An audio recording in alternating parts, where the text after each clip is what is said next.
Songadh toll tax free કરવા મુદ્દે બંધ પાડવામાં આવ્યું છે। લડતની આગેવાનીને લેનાર પીકે શાહની ધરપકડ કરાઈ છે। પીકે શાહને ઉચ્છલ લઈ જવામાં આવ્યા છે। લોકો ટોલનાકા ખાતે પહોંચ્યા હતા। માંગ ન સ્વીકારાતા સોનગઢ નગર સ્વયંભૂ બંધ પાડવામાં આવ્યું છે। સ્થાનિકોએ ટોલ ટેક્સ મુદ્દે ભારે વિરોધ નોંધાવ્યો છે।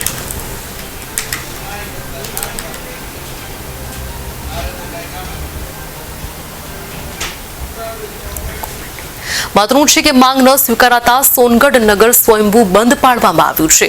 તમે જોઈ શકો છો ભારત ટાઈમ્સ ન્યૂઝ પર કે કેવા પ્રકારે સ્વયંભૂ બંધ પાડવામાં આવ્યું છે। લડતની આગેવાની લેનાર પીકે શાહની પણ હાલ ધરપકડ કરવામાં આવી હોવાના સમાચાર સામે આવી રહ્યા છે। અત્યારે મને પોલીસ સ્ટેશનમાં છું, ઘરેથી મને પોલીસ લેવા આવેલી હતી, એટલે હું અત્યારે પોલીસ સ્ટેશનમાં છું। પણ પોલીસ તરફથી મારી સાથે કોઈ ખોટો વ્યવહાર થયો બી નથી અને થવાનો બી નથી, એ પણ મને ખાતરી છે।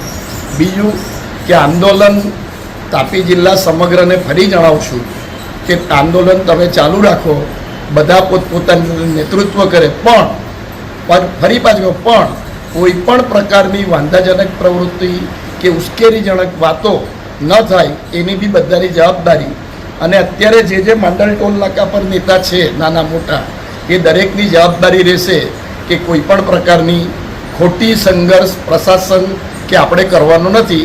ગાંધી ચિંધ્યા માર્ગે જ આ કાર્યક્રમ કરવાનો છે।